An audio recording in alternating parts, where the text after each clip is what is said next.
Morning folks, just going to do a quick video, the Uber Lab guide for 3.2. Let's keep this short and sweet, no crazy editing like my last guide. This guide is based off Norse's 3.0, I believe, BladeFlurry build, okay? As we can see, we're hosting Norse right now. He's always farming the lab, he's always doing good stuff. Right now he seems to be doing some Wind Ripper stuff. You can check it out on the forum. 3.1 Juggernaut BladeFlurry Lab Farmer. And I thought I'd just show you what the gameplay looks like. And just, yeah, give a shout out to the guide that I've been using. So, as I'm talking about these clips, I'm going to play a stream of last night. Where we were farming the Uber Lab. Just so you get to see sort of what it's like and how it works. So, as you can see, this is the gameplay here. I end up getting an acceleration shrine in this clip, but it doesn't matter. It's just a broadcast of me farming the lab for like 6 hours. So there's plenty of footage on my stream if you want to see how it performs. The idea behind this is, as always, high physical mitigation, enough life to tank a few LE hits, and apart from that, you can just cruise your way through the lab using Leap Slam. With faster attacks, blood magic, maybe some Essence of Insanity gloves if you get rich, prismatic eclipse and a bright beak in the offhand, so you swap, you can leap slam pretty damn quick. You're using BladeFlurry as your main piece of damage. The reason for this isn't because my old build, my EQ Jug is bad. No, it's just I've played EQ Jug for 3 races or 3 leagues in a row, and I just simply wasn't enjoying the idea of doing a 3rd or 4th league of EQ Jug. So I decided, what else can I play? I want to use a different skill. I tried Tectonic Slam, it didn't seem that great, and I settled on, well, BladeFlurry is a pretty good single target skill. If I just take all the same nodes as last time, I'm pretty sure BladeFlurry will work. So I just kind of winged the tree on my own. And then when I got to Uber Lab, I thought I better just check if this actually works. So I literally Googled BladeFlurry Uber Lab. I thought, hey, this is Norse's guide. We know Norse. And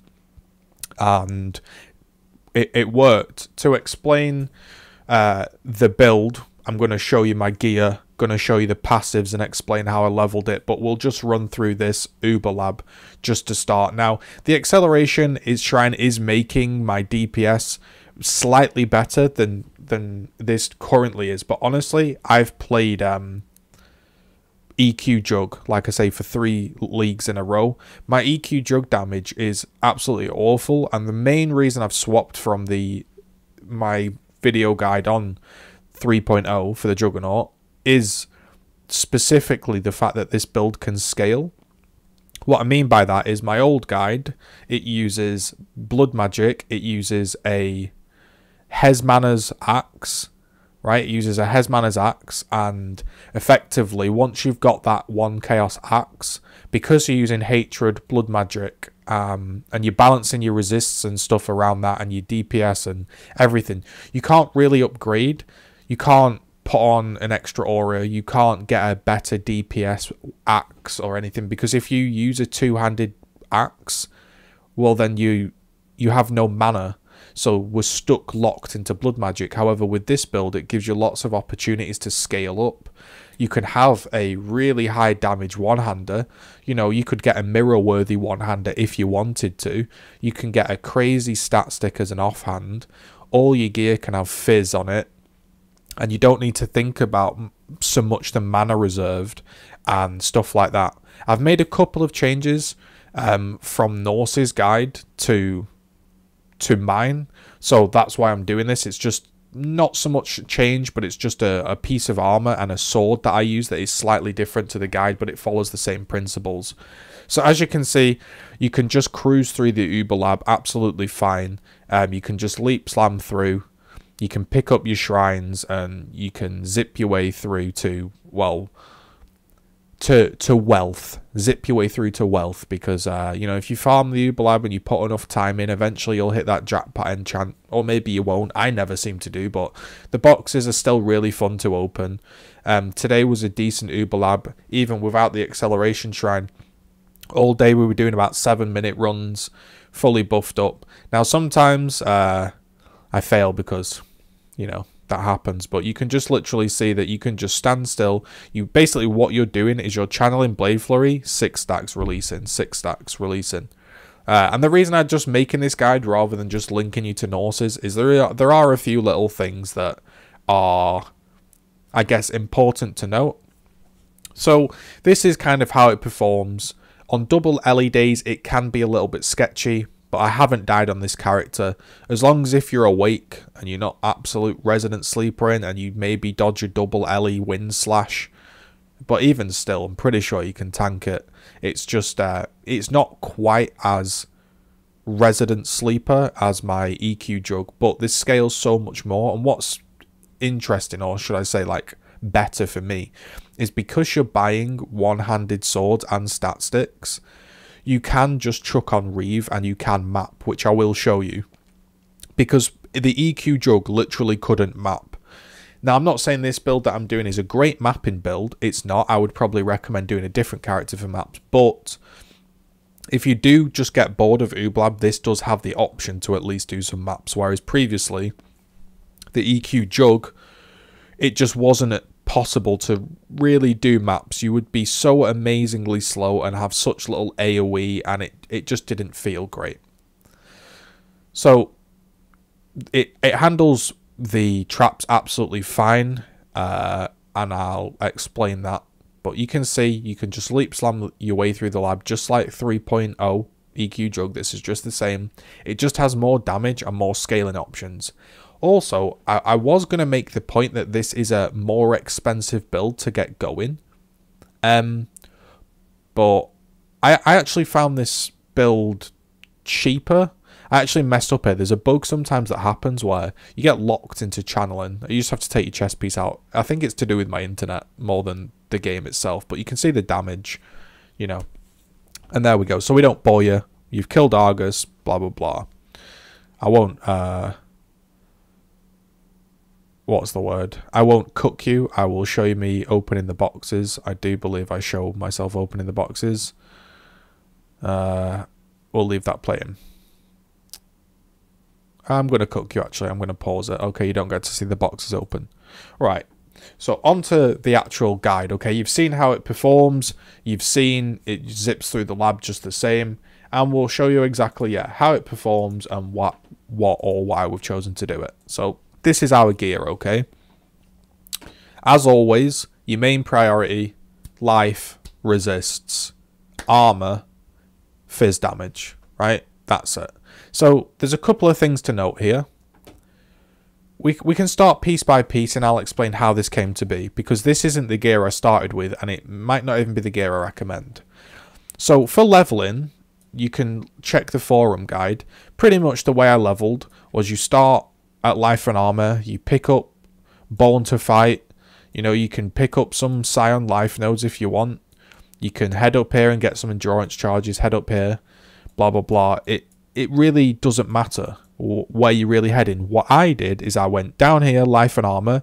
I actually went up to here and I took these 3 AoE nodes and I took this two-handed wheel and I used this two-handed wheel here, and I sundered my way through the campaign with two-handed sunder. Once I've found myself a one-handed sword, I spec'd into this wheel for one-handed damage, spec'd into this wheel, and then I worked my way to these attack speed nodes. These attack speed nodes I got pretty much the same time as the endurance charges. I didn't really get any endurance charges whilst leveling in the campaign, which is kind of silly, but honestly, everybody knows this is softcore leveling. You can still do this build for hardcore. I haven't died in the lab. It is hardcore viable, so you might want to go different ways, but you just want to get Resolute Technique early. And you can just choose what you think you need. If you need to get some fizz damage for the campaign, you can head down here, get some fizz damage. You can also connect through here if you want to get this early. However, I was a brand new character. I had no regret up, so I pathed all the way around. Made the leveling a little bit more troublesome. But, you know, it is what it is. Also, if you've got no regret ups, you can just level with swords and just play with swords and go through the campaign with Reeve and BladeFlurry. There's no reason. So it's just that Sunder feels better and is technically better, but you can play whatever you want. If you just want to level with one-handed swords and get all the attack speed and get your dual sockets and whatever, you can do that. The duels that you're really looking for, honestly, I just got duels like this. Attack speed, attack speed, attack speed. Just full attack speed. Now, you can get some like this ones if you want. Attack speed, attack speed, attack speed. Or you can get, you know, max life, attack speed. These are just like barely even 1 chaos duels. I just found that the attack speed duels really helped your BladeFlurry ramp up. So that's enough of that. I'm sure you know how to use a forum guide. I'm not insulting your intelligence. It explains everything. The actual gear. So there's 2 main things, like we've said, that you need to think about. One is mana leech. You need 0.4, I would say, mana leech on 1 piece of your gear. This could be some on your rings. Could get some on your amulet. I just found a pair of gloves that had 0.4 mana leech on the glove, and they had some life. They were like 1 alch gloves. They didn't cost me anything. That's all they were. You just need a piece of mana leech. Otherwise, you can struggle to cast your BladeFlurry. If you're not hitting a pack, you'll run out of mana. But if you hit a pack with 0.4 leech, you will manage to make it work. The next piece of gear is going to be your one-handed sword. I used just a rare one-handed sword until I discovered this, a Grellwood Shank. I actually think this is kind of underrated, because it's a 300 DPS one-hander with 1.8 attacks per second, and it gives you 80% increased armor when stationary, which obviously you're stationary casting BladeFlurry. So you can see here, our defense, 30,000 armor. If I take this off, I have 20,000. So it's giving me 10,000 armor, which is about, as we can see on the stats, it's about 9 or 8 fizz reduction. So it's a 300 DPS one-handed that gives 8 fizz reduction. I think it's really good, personally. The Taste of Hate isn't needed. I just bought that because I had some spare currency. Completely not needed. You can get a Lion's Roar or do what I did and just have a granite flask. You really don't need this. The helmet, or should I say, you know, after we've done the one-handed sword, you're going to have the offhand. Now, the offhand, this cost me 2 Chaos Orbs. Now, Mathel's done a build that says offhands are overpowered or whatever. We all know that. They're great items. But you can still, this is still fine. It doesn't have to be expensive. You don't need 3. What we're looking for, should I explain, is physical damage gained as an extra element. So fizz damage as extra fire, extra cold, extra lightning, extra chaos. Any of those is good.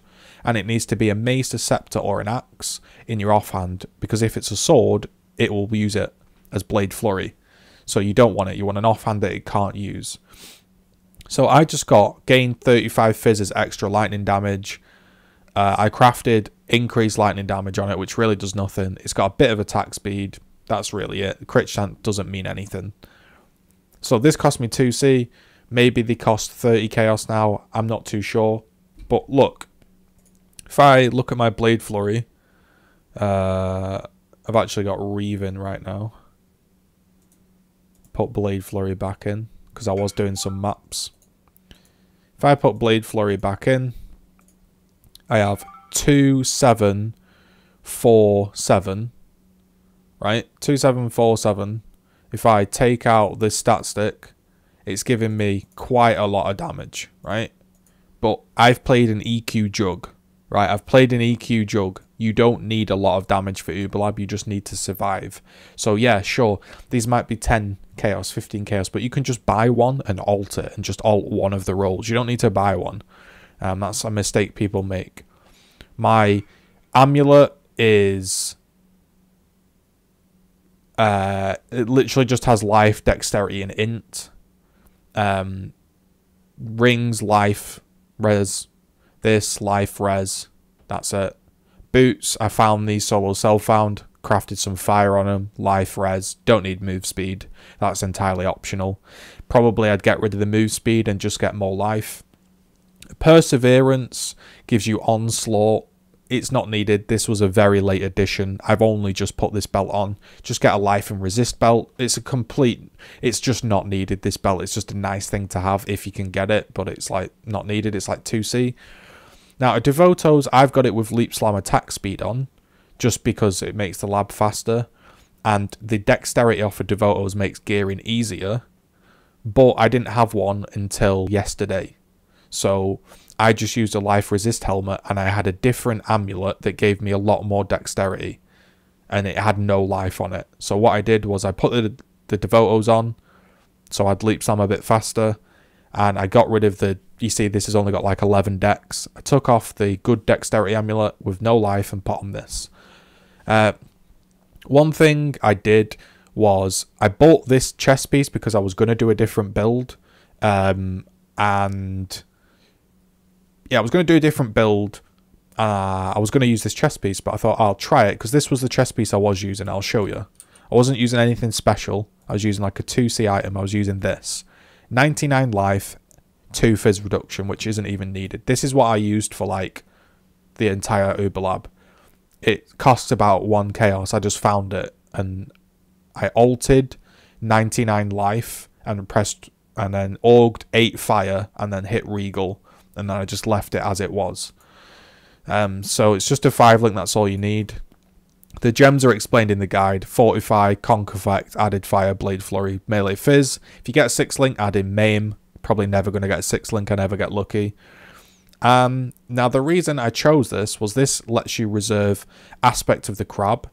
We can show you in my hideout what Aspect of the Crab is. Now this is completely not needed. This was just my little twist on it. So you can reserve Aspect of the Crab. You can see here, Aspect of the Crab grants you physical damage per crab barrier. So this is now giving me 15 fizz reduction whilst moving. Arctic Armor doesn't really work if you're moving. So if you don't have this chest piece, you can simply, here's what I'd do, okay? If you don't have this chest piece, don't need the Taste of Hate, you'd get a bleed pot and you'd get a granite bleed pot and you'd just get that old chest piece. If you do, you can get rid of a bleed pot because this means you can't be inflicted with bleeding, which is fantastic for the lab. But that's all there really is to it. There'll be a link to the forum guide below. All you need to do, life resists, 1C item, 2C item, 2C item, 1C chest piece, you know, couple of life resists, some dex, and you're good to go. And it's got good damage compared to where my initial run on this Uber Lab character was like my min-maxed version of my EQ jug. So this has just got a lot more damage and you can scale it up a lot more. So there it is. There's my quick run through with my 3.2 lab guide. Hopefully you've enjoyed. Like, comment, subscribe. Dab on those haters. Gang gang.